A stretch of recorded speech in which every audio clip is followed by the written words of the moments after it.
दर्शनास आलेल्या भाविकांचे नाना भोईर परिवारातर्फे हार्दिक स्वागत. दरवर्षी नवनवीन विषय घेऊन आम्ही गणेश सजावट करत असतो. एखादी चुकीची प्रथा, वाईट व्यसन यावरती आमचा जास्त रोख असतो. यावर्षीही आम्ही अत्यंत वेगळा आणि तितकाच महत्त्वाचा विषय मांडला आहे. आपला परिवार, समाज तसंच देशाला भेडसावणारा हा विषय आहे. आज आपण पाहाल तर देशात कुठे ना कुठेतरी महिलांवर, लहान मुलींवर अत्याचार होत असतात. त्यामुळे सर्वजण भयभीत झाले आहेत. नेमका हाच विषय घेऊन आम्ही आपल्या समोर सादर करत आहोत गणेश सजावट, रावण. होय, रावण.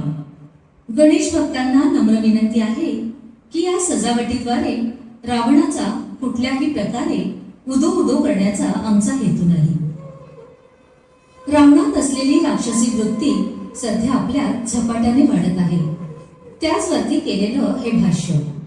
भारतीय संस्कृती ही जगातील सर्वात प्राचीन संस्कृती होय. भारतात विविध धर्माचे सण साजरे केले जातात. त्यापैकी एक सण म्हणजे दसरा.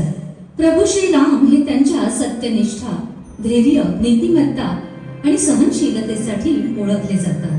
म्हणूनच त्यांना मर्यादा पुरुषोत्तम असं संबोधलं जातं. प्रभू श्रीराम यांना त्यांची आई कैकेयीच्या हट्टापायी 14 वर्षाचा वनवास भोगावा लागला.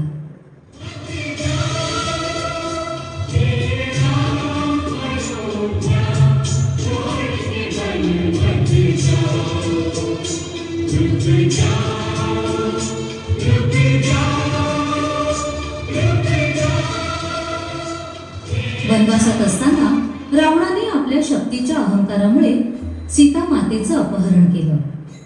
त्याच्या या कृत्यामुळे श्रीरामाने दसऱ्याच्या दिवशी रावणाचा वध केला. म्हणूनच दसरा हा सण अधर्मावर धर्माचा, असत्यावर सत्याचा विजय म्हणून साजरा केला जातो. रावणाच्या या कृत्याचा निषेध म्हणून आपल्याला रावणाबद्दल प्रचंड चीड आहे आणि म्हणूनच हजारो वर्षांनंतरही आपण दसऱ्याच्या दिवशी रावणाच्या पुतळ्याचे दहन करतो. रावण दहनाच्या दिवशी आपल्यामध्ये राम संचारतो आणि मग आपण बाण मारून रावणाचा पुतळा जाळतो.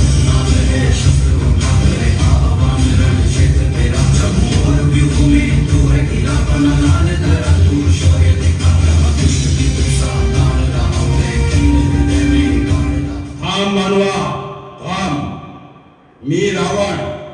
होय, मी रावण बोलतोय. सीतेचं अपहरण करण्याचं पाप मी केलं. या पापामुळे रामाने माझा वध केला आणि हजारो वर्ष तुम्ही माझा पुतळा जाळताय. आणखीन हजारो वर्ष तुम्ही माझा पुतळा जाळा, पण मला जाण्याआधी तुमच्यातला मला राम दाखवा.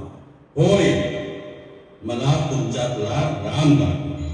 दिवसा ढवळ्या रस्त्यावर महिलांच्या अब्रूचे लचके तोडता आणि वर तोंड करून सभ्यतेचा आव आणून दरवर्षी मला जाता. वा रे वा. तर पाहूया तुमच्यात नेमका कोण संचारतो, राम की रावण? शिक्षण म्हणजे ज्ञान, कौशल्य, मूल्य आणि क्षमता प्राप्त करण्याची प्रक्रिया. आपल्या प्रगतीसाठी शिक्षण हा महत्वाचा घटक आहे. त्याचेच अध्ययन करण्यासाठी मुले मुली लहान वयातच शाळेत जाऊ लागतात. परंतु त्यांना काय माहित, त्याच काही शाळेत वाचलेले बेभान झालेले गिधाडं म्हणजे त्यांचे शिक्षक, शिपाई, सोबतचे विद्यार्थी मुलींच्या देहाचे लचके तोडण्यासाठी टपून बसलेले असतात. चोडा सैरा बैरा वारा पिसाट वारे भयभीत उभे हे झाड पान शांत आहे. सावल्या मुठाने हलती भवताली विडती माया डोहाच्या खोल तळाशी अत्यंत पसरली छाया. बऱ्याचदा शाळेमध्ये अशा गिधाडांकडून लहान मुलींवर अत्याचार होत असतात. म्हणून शाळेत जाणाऱ्या मुलींचे पालक आज भयभीत झाले आहेत. की माझ्या मुलीचे शाळेमध्ये काही बरे वाईट तर होणार नाही ना? सरस्वतीच्या मंदिरात तुम्ही मुलींच्या आबरूचे लचके तोडता आणि सभ्यतेचा आव आणून दरवर्षी मला जाळता. तर हा मग तुम्हीच सांगा, अशा धिगाडांचं काय करायचं? लग्न म्हणजे दोन व्यक्तींच्या आयुष्यात येणारे एक सुंदर आणि पवित्र नाते. हे नाते प्रेम, विश्वास आणि समजूतदारपणा यावर आधारित असते.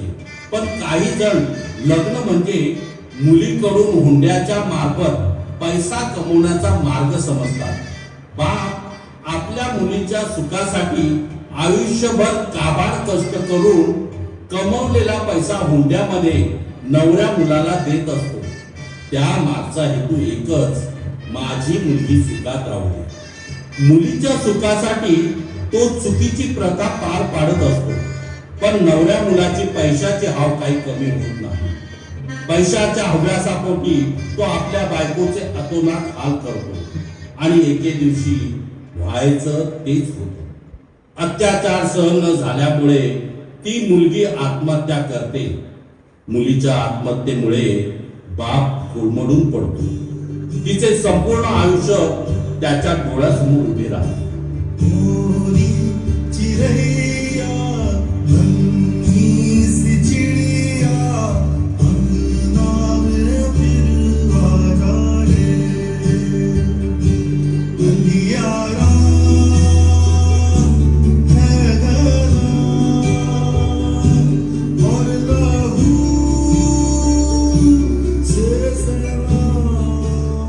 हे सर्व कृत्य करत असताना तुमच्यात कोण संचारतो? राम की रावण? राम तर नाहीच, रावणच असणार. मग तुम्हाला सुद्धा माझ्यासारखं भट चौकात जाळून टाकायचं का? वंशाचा दिवा मुलगाच हवा म्हणून तुम्ही हजारो सीता आईच्या गर्भात मारून टाकल्या. त्या तानुलीची हाक तुम्हाला काय ऐकू आली नाही?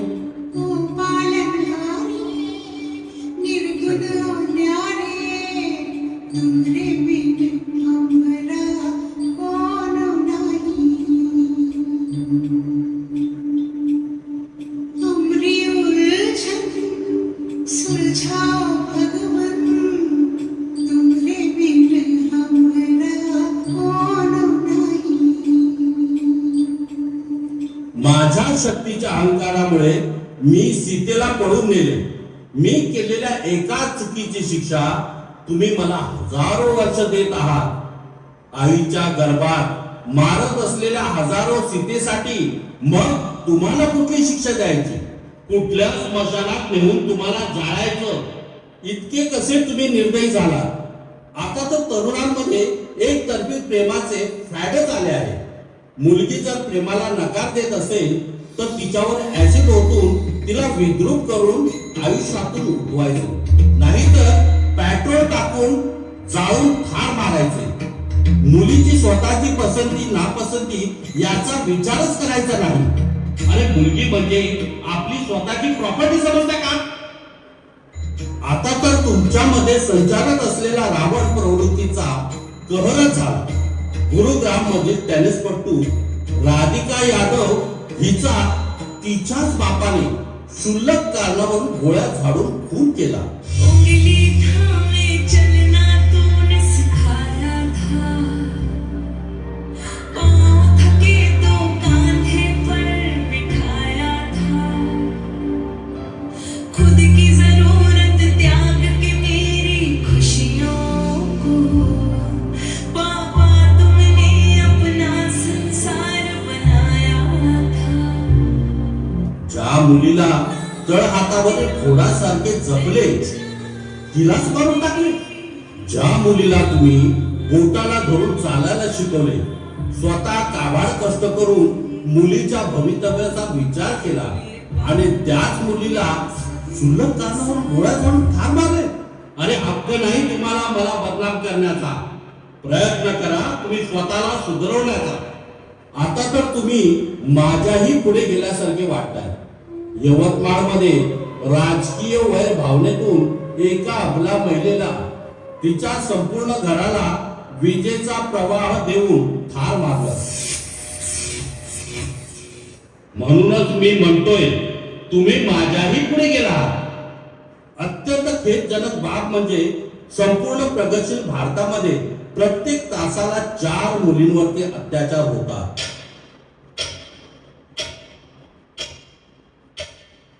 आणि तुम्ही म्हणता मेरा भारत महान. या महान देशाला तुमच्यातील वाईट वृत्तीमुळे काळा डाग लागत आहे.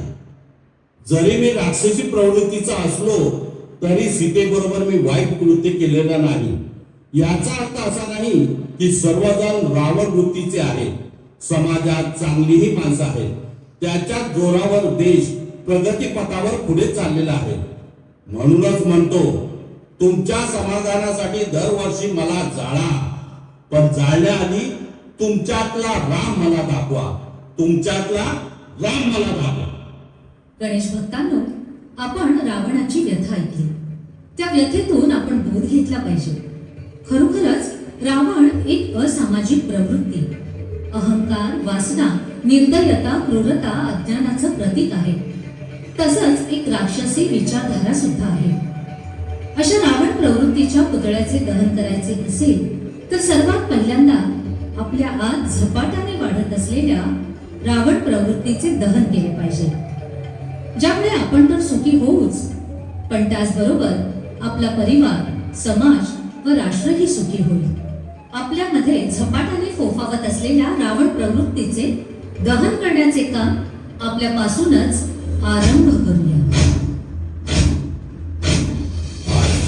प्रचंड बोल मस्तकों के झुंड, बाजे जंग की घड़ी की तुम हार दो.